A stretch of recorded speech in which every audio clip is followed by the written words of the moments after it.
2002-এর তালিকায় নেই বিএলওর নাম, তালিকায় নেই বিএলওর বাবা মায়ের নামও।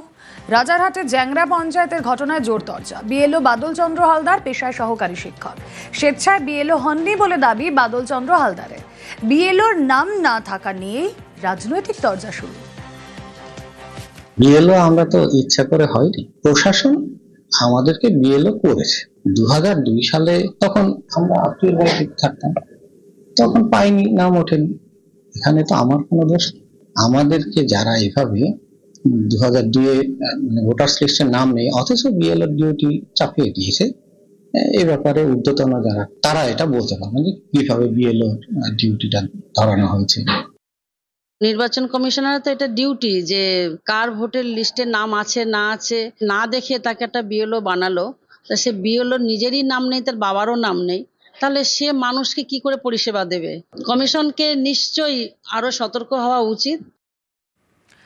কাটোয়ার বুথে 59 ভুতুড়ে ভোটার, 258 নম্বর বুথ, সেখানে ভোটার তালিকায় ভূত। 1125 জনের ভোটার লিস্টে মৃত 59 জন, কেউ 5 বছর আগে, কেউ 12 বছর আগে মৃত। ভুতুড়ে ভোটার তালিকা কমিশনে জমা বিজেপির। কাটোয়া বিধানসভার এই 258 নম্বর বুথে প্রায় 59 জন মৃত ভোটার, কেউ 8 বছর, কেউ 10 বছর আগে মারা গেছে। কিন্তু মারা যাওয়ার পরও তারা পৃথিবী থেকে মুক্তি মিললেও নির্বাচন কমিশনের খাতা থেকে তাদের মুক্তি মেলেনি। ইতিমধ্যেই আমরা সেই ভোটারের তালিকার লিস্ট একটা করেছি 59 জনের। নির্বাচন কমিশন যাতে তাদের এই ভোটার লিস্ট থেকে বাদ দেয় তার জন্য আমরা ইলেকশন কমিশনকে অভিযোগ করেছি। তৃণমূল কিছু আধিকারিককে দিয়ে এই কাজগুলো করিয়ে দীর্ঘদিন ক্ষমতায় থাকার একটা চেষ্টা তৃণমূল চালিয়ে যাচ্ছে। কোনো মৃত ব্যক্তির ভোট দেওয়া হয় না। মৃত ব্যক্তি কীভাবে ভোট দিতে আসবে? কেন্দ্র বাহিনী দিয়ে ভোট হয়, সামনে প্রিজাইডিং অফিসার থাকেন, বোধ সব পার্টির সেখানে এজেন্ট বসে থাকে। তাই এজেন্ট যদি সামনে বসে দেখে একটা মৃত ব্যক্তি ভোট দিতে এসেছে, তখন তো তাকে বলবে যে এটা মৃত ব্যক্তির ভোট দিতে এসেছে, তখন সঙ্গে সঙ্গেই তো প্রিজাইডিং অফিসার তাকে স্টপ করিয়ে দেবে। তাহলে মৃত ব্যক্তির ভোট কীভাবে তৃণমূল দিয়ে নেয়? এটা সম্পূর্ণ মিথ্যা অভিযোগ। কে হয়? মেয়ে হয়, মারা গেছেন তো, আর 10 বছর 12 বছর হলো। ভোটার তালিকায় নাম আছে দেখছি, তার নাম আছে, আমি কি বলবো সেটা? নাম হয়তো কাতে নেই হয়তো। আমার ভাই বিগত 8 বছর 2 মাস হলো মারা গেছে, ইংরাজির 2011 সাল 12ই সেপ্টেম্বর। এখনও দেখুন এই ভোটার লিস্টে ওর নাম আছে, শান্তনু বন্দ্যোপাধ্যায়। নির্বাচন কমিশনরা কি কাজ করছেন জানি না, ভাই মরেও শান্তি নেই, এখনও কিন্তু জীবিত রেখে দিয়েছে। এবার আমাদের বাড়িতে নাম কাটানোর জন্য কোনো ব্যক্তি আসেনি, আর আমরা অফিসিয়ালি কোনো যোগাযোগ করিনি। ভোট কে দিচ্ছে সেটা আমি বলতে পারবো না, হয়তো কেউ ভুতুরে ভোট দিয়ে চলে যাচ্ছে হয়তো। ভারতীয় বাবা, কিন্তু তার 3 জন বাংলাদেশি ছেলে।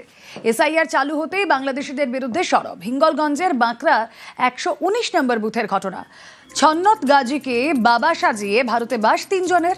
নকল ভোটার আধার তৈরি করে ভিন রাজ্যে কাজ। 3 বাংলাদেশের বিরুদ্ধে সরব 119 নম্বর বুথের বাসিন্দারা।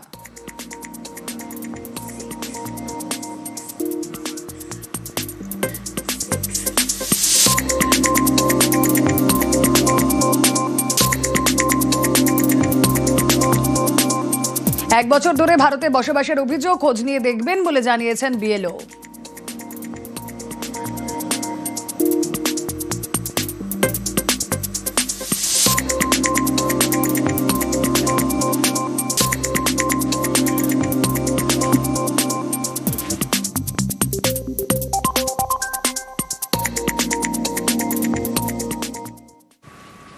বন্ধু ও ধর্ষক, দুর্গাপুরে গণধর্ষণ মামলায় 20 দিনে চার্জশিট। নির্যাতিতার বন্ধু ওয়াসেফ আলীর বিরুদ্ধে ধর্ষণের মামলা, চার্জশিটে ধৃত 5 অভিযুক্তের নামও। অপু বাউরি, শেখ নাসির উদ্দিন, শেখ ফিরদৌসের বিরুদ্ধে মামলা। বিস্তারিত জানাবেন প্রতিনিধি অর্পণ রয়েছেন সঙ্গে। অর্পণ, দেখো, একেবারে দুর্গাপুরের আইপিসিটি মেডিকেল পড়ুয়াকে ডাক্তারি পড়ুয়ার যে অভিযোগ হয়েছিল যে ধর্ষণের অভিযোগ, এবং এই ঘটনায় কিন্তু 20 দিন পর আসানসোল দুর্গাপুর পুলিশের তরফ থেকে কিন্তু দুর্গাপুর মহকুমা আদালতে চার্জশিট পেশ করা হয়, এবং সেখানে নির্যাতিতার সহপাঠী অর্থাৎ ওয়াসেফ আলী, তার বিরুদ্ধে শুধু কিন্তু ধর্ষণের মামলা রয়েছে, পাশাপাশি তথ্য লোপাটের মামলা রয়েছে এই সহপাঠীর বিরুদ্ধে। পাশাপাশি অপু বাউরি, শেখ নাসির উদ্দিন ও ফিরদৌস শেখ, এদের বিরুদ্ধে গণধর্ষণ, তোলাবাজি, ডাকাতি, এই সমস্ত মামলা রয়েছে। এবং শেখ রিয়াজউদ্দিন এবং খতিব শেখের বিরুদ্ধে ছিনতাই ডাকাতি মামলা রয়েছে। যদিও এই গোটা ঘটনায় কিন্তু পুলিশ তদন্ত প্রক্রিয়া চালাচ্ছিল এবং টিআই প্যারেড হয় সেখানে দুর্গাপুরের যে উপসংশোধনাগার, তারপরে কিন্তু ঠিক 20 দিন পর চার্জশিট দাখিল হয়। ওকে, আপনারা জানেন যে 10 তারিখের ইনসিডেন্ট, আজকে আমাদের চার্জশিট জমা পড়ে গেল 30 তারিখের মধ্যে, অর্থাৎ 20 দিনের মধ্যে। আমাদের এই কেসে যে সেকশনে চার্জশিট জমা পড়লো সেটা হলো সেকশন 70 সাবসেকশন 1 মানে গ্যাং রেপ, সেকশন 74, 76, 78, 75, 79 অর্থাৎ আউটরেজ টু দ্য মডেস্টি বা ক্রাইম এগেনস্ট উমেনের যে কটা সেকশন রয়েছে সেগুলো সব। এর সাথে আমাদের এক্সটর্শন, ডাকাতি, একে রেস্ট্রেন করে ক্রাইম করা, এইরকম আমাদের বিভিন্ন সেকশনে চার্জশিট জমা পড়েছে। আমরা প্রেয়ার করেছি স্টেটের তরফে যে যাতে কাস্টডি ট্রায়াল হয়, মানে খুব তাড়াতাড়ি ট্রায়ালটা শুরু হয় এবং শেষ হয়। ওই যে নির্যাতিত সহপাঠী তাকে কি সেকশন দেওয়া হয়েছে? তাকে রেপের কেসে তার এগেন্সে সেকশন আমাদের 64 সাবসেকশন 1 এসছে, যা আমরা ইনগ্রিডিয়েন্ট পেয়েছি। এবার ট্রায়াল হোক, এগুলো সব প্রাইমা ফেসি। বিশ্বভারতীতে চুরি, হেরিটেজ কোর এলাকায় চুরির ঘটনা। স্টোর রুম থেকে উধাও কম্পিউটারের সরঞ্জাম, প্রায় 120টি ইউপিএস ও স্টেবিলাইজার চুরি। বিশ্বভারতীর নিরাপত্তা নিয়ে প্রশ্ন উঠছে। ইন্দ্রজিৎ রয়েছেন সঙ্গে। ইন্দ্রজিৎ, বিশ্বভারতীর মতো একটা হেরিটেজ বিল্ডিং, তারা একদম কোর এলাকায় চুরি হচ্ছে কিভাবে?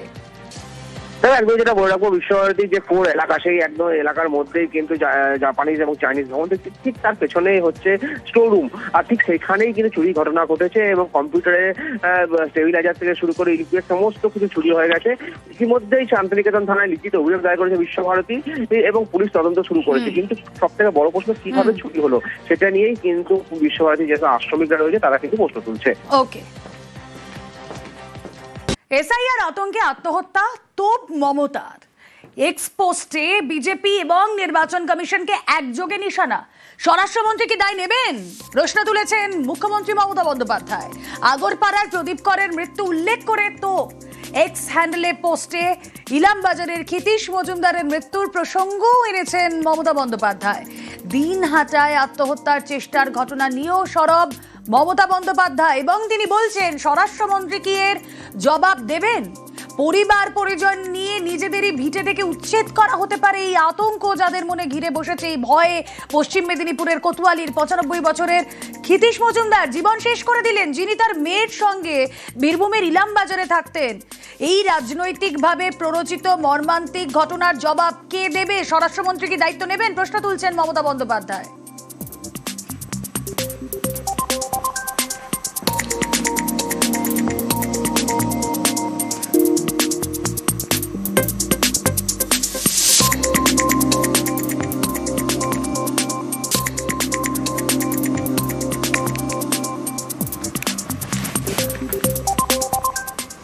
স্বরাষ্ট্রমন্ত্রী কি জবাব দেবেন? যখন এক্স হ্যান্ডেলে আজ পোস্ট করছেন মমতা বন্দ্যোপাধ্যায়, তখন স্বরাষ্ট্রমন্ত্রী কি বলছেন? বাংলা এসআইআর বিরোধিতা তৃণমূলের, চড়াসুর অমিত শাহ। গতকাল অমিত শাহ বললেন বিরোধীরা ত্রুটিমুক্ত তালিকা চায় না। নেটওয়ার্ক 18-এর কনক্লেভে তোপ অমিত শাহ।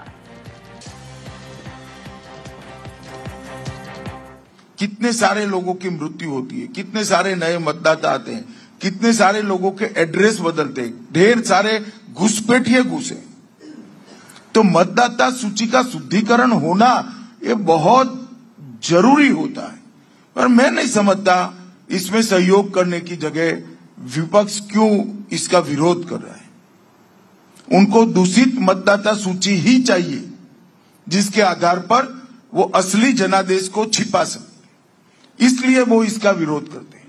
वरना सबने सहयोग करना चाहिए।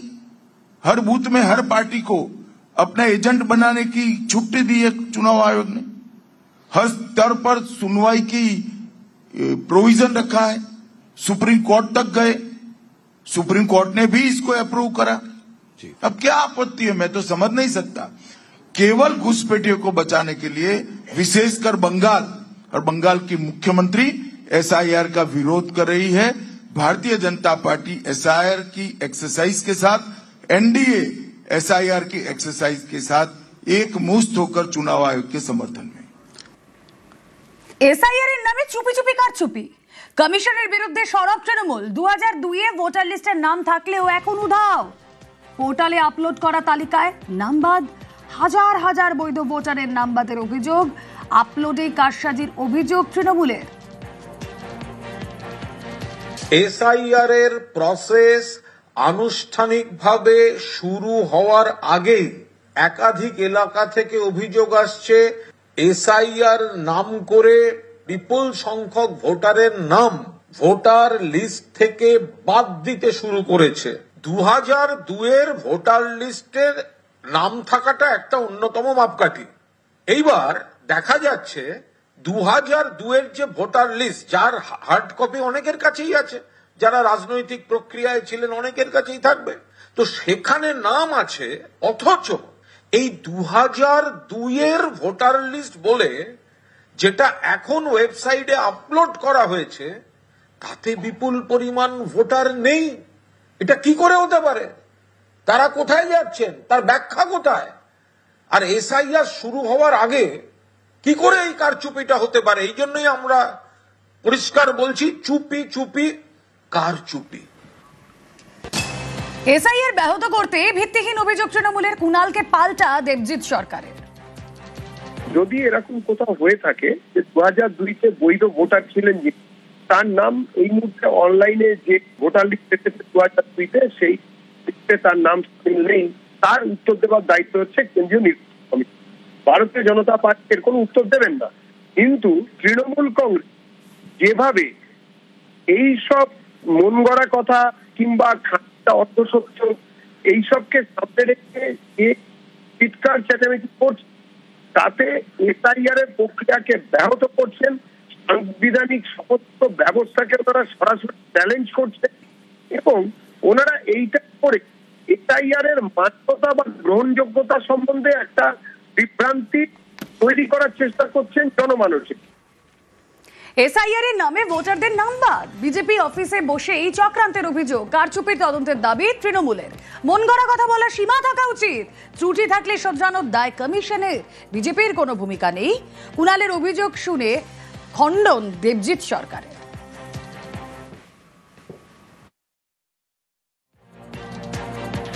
এই যে এরা বলছে, এরা জানে এই চক্রান্তটা, এই যে মুখে বলছে না এত লোক বাদ যাবে, এটা পরিকল্পিত চক্রান্ত। বিজেপির পার্টি অফিসে বসে চক্রান্ত হয়েছে, সেই চক্রান্ত ইলেকশন কমিশনের মাধ্যমে তাদের ওয়েবসাইটে উঠছে। না হলে বিজেপির নেতারা কি করে বলতে পারেন এসআইআর এর আগে বলছেন এতজন বাদ যাচ্ছে? তার কারণ তারা জানেন যে তারা এতগুলো মানুষের নাম, এর মধ্যে হিন্দু রয়েছে, অনেক মুসলিম রয়েছেন, অন্য ধর্ম রয়েছেন। এই বিপদটা শুধুমাত্র যদি কেউ ভাবেন যে অমুক ধর্মের বিপদ নয়, এটা সকলের বিপদ। দেখুন, বিজেপি পার্টি অফিসে বসে এটা হচ্ছে, কেন বলছেন? মানে এ তো কোনো অদ্ভুত কথাবার্তা। মন গড়ার কথা বলার একটা সীমা থাকা উচিত। বিজেপি পার্টি অফিসে বসে হচ্ছে, তৃণমূল পার্টি অফিসে বসে হচ্ছে, কিংবা অন্য কোনো পার্টি অফিসে বসে হচ্ছে, বা রাস্তার চায়ের দোকানে বসে হচ্ছে, এইসব কথা বলার মানে কি? যদি কিছু ত্রুটি হয়ে থাকে সেই ত্রুটি কমিশনের অফিসে বসেই হয়েছে, কিংবা যারা কমিশনকে ইনপুট দিয়েছেন তাদের তরফ থেকে হয়েছে, সেটা কমিশন দেখবেন।